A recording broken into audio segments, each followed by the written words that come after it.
Assalamualaikum warahmatullahi wabarakatuh. Hello everyone, we are from Group 2. We will present about managing empathy container.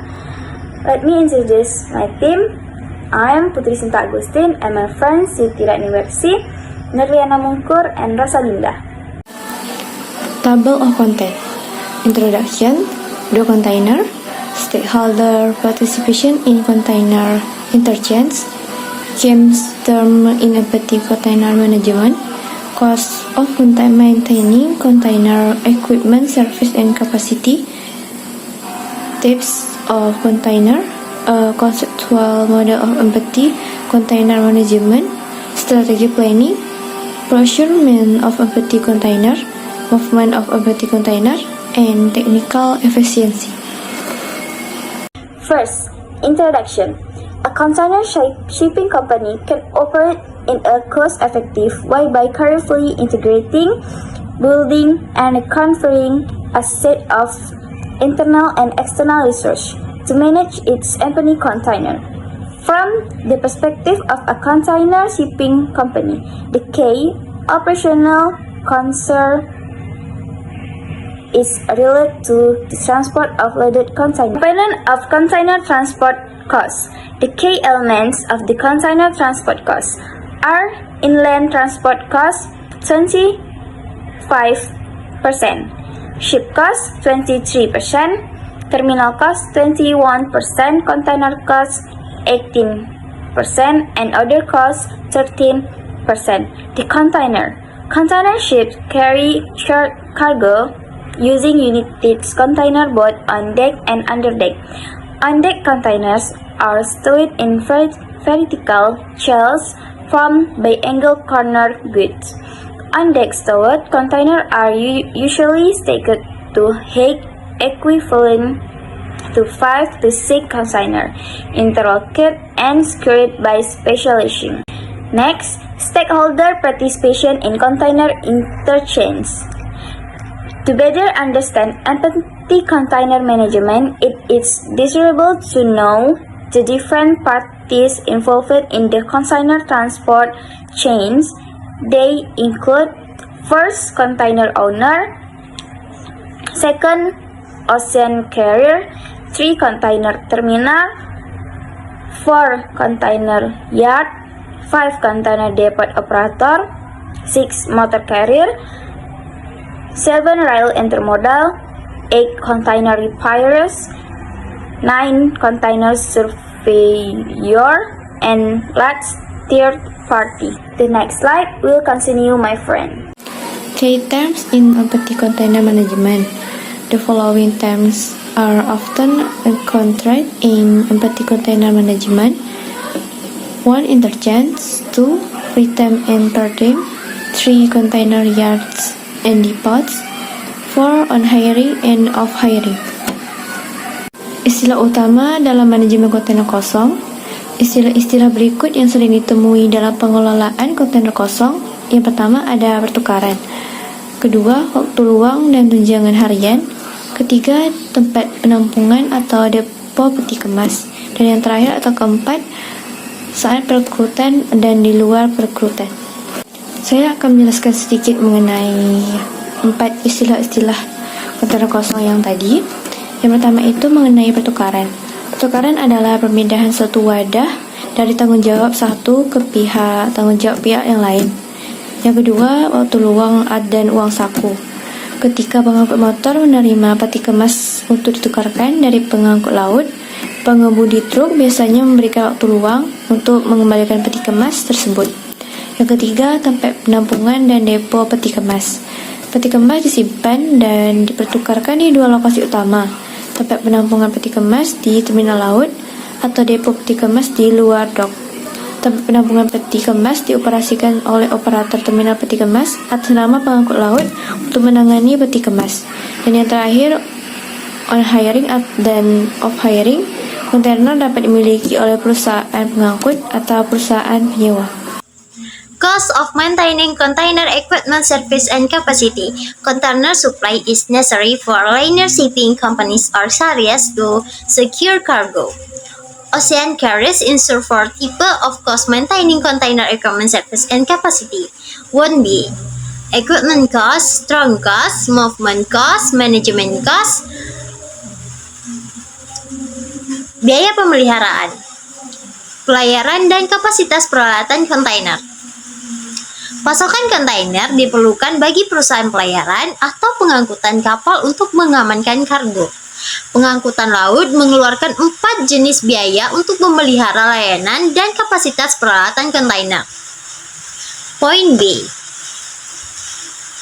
Biaya peralatan, biaya penyimpanan, biaya penggerakan, dan terakhir ialah biaya manajemen. Type of containers. Generally speaking, containers can be classified as 1. General purpose container, 2. Ventilated container, 3. Refrigerated and heated container, 4. Open top container, 5. Flat rack container, 6. Tank container. Jenis wadah.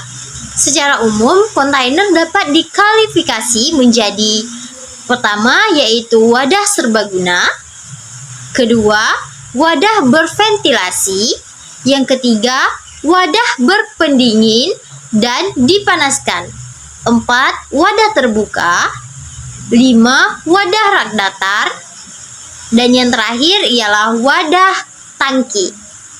Next, conceptual model of empty container management. Empty container logistic deals with the sorting and distribution of empty container. Strategy planning. Logistic strategy planning can be defined as a unified, comprehensive, and integrated planning process to achieve competitive efficiency through increased value and customer service, which result in superior customer satisfaction. Be anticipating future demand for logistic service and managing the result of the entire supply chains. Model konseptual pengelolaan kontainer kosong. Logistik kontainer kosong berkaitan dengan pengadaan dan distribusi kontainer kosong. Perencanaan strategis. Perencanaan strategis logistik dapat didefinisikan sebagai suatu proses perencanaan yang terjadi, komprehensif dan terintegrasi untuk mencapai keunggulan kompetitif melalui peningkatan nilai dan layanan pelanggan yang menghasilkan kepuasan pelanggan yang unggul dengan mengantisipasi permintaan layanan logistik di masa depan dan mengelola sumber daya seluruh pasokan rantai. Procurement of empty containers. Containers leasing is a major aspect of the liner shipping business. Throughout the past decade, the container equipment pool controlled by leasing companies has remained largely stable, varying from 46 to 49%. Movement of empty containers. One liner shipping company expressed problem in finding return cargo for container discard at the particular location. There is a high chance other transport carriers will suffer ship problems. Technical efficiency.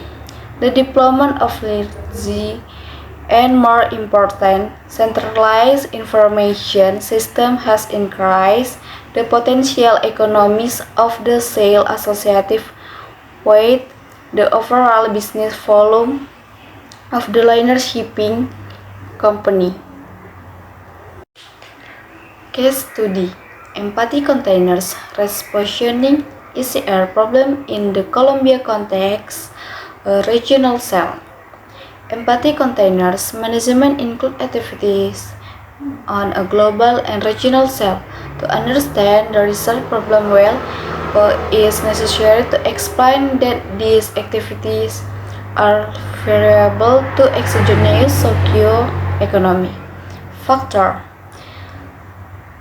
The main partner are the most important drive of the shipper trade, or ECM is a primary concern from the practitioner in the shipping industry, and a case study that examines improvement strategies in the land transportation segment Italy from a cost perspective under deployment of transportation infrastructure in regional increase the cost of the operation in BCR largely implies a more significant increase in cost, which are charged from the carrier to the profitable cargo owners. Conclusion: effective management of empty containers is crucial to minimize waste, reduce costs, and ensure a smooth logistic process. By implementing a proper container management system, companies can streamline their operation, reduce truck needs, and increase customers' satisfaction. Proper handling then disposal of empty containers can also contribute to a more sustained environment.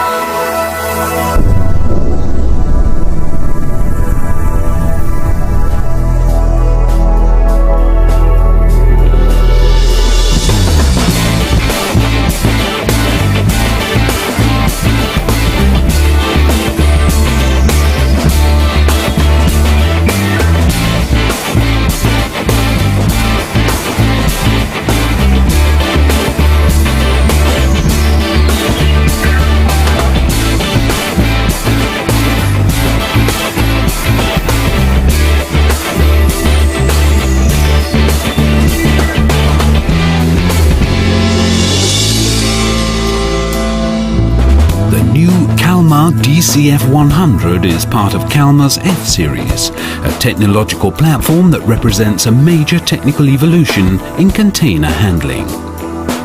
The F-Series can be recognized by its new design and its high performance. Machines in the F-Series combine a high level of technology with high reliability and low operating costs. In the demanding empty container handling business, it is very important that machines have a high uptime and can reach high levels of productivity. Kalmar is acclaimed worldwide, both for high quality and the little time spent in the workshop, two factors that contribute to a long life and keeping the total cost of ownership down.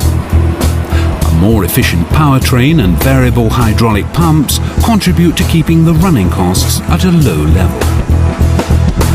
The Kalmar DCF100 has a hook attachment for double handling of containers. This enables the machine to lift up to 8 + 1 containers high.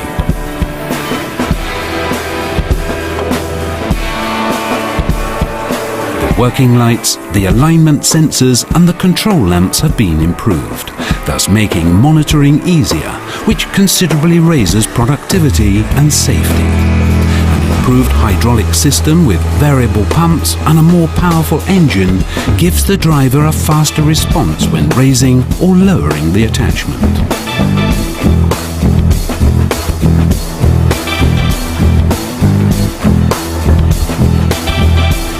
The other lifting option on the Kalmar DCF100 empty container handler is a twist lock attachment for single handling. The Kalmar F generation cabin offers excellent driver comfort and generous glass surfaces with 360 degrees visibility. The large display field on the instrument panel is placed in the driver's field of vision.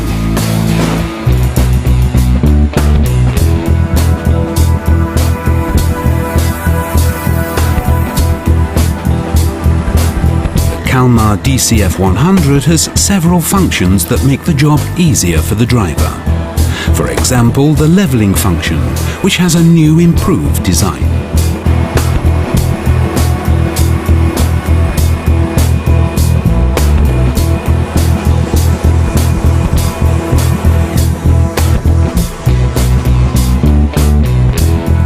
The machine has a hydraulic cylinder between the attachment and the carriage that allows side shift.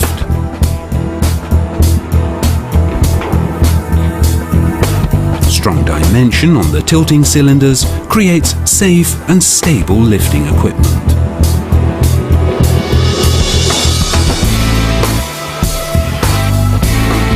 The DCF100 is a flexible machine capable of operating in several different environments. In spite of its small size, it is able to handle tough demands. New design, more powerful engine, the CAN bus system and improved hydraulics enable Kalmar DCF100 to move as many units as possible in the shortest amount of time, but doing it safely and with precision. To obtain the maximum of the investment is also a question of the driver's working environment. High productivity requires full driver concentration and efficiency to keep up handling speed and also to avoid accidents. With long service intervals, low running costs, good driver environment and high productivity, the Kalmar DCF100 makes the handling of empty containers profitable.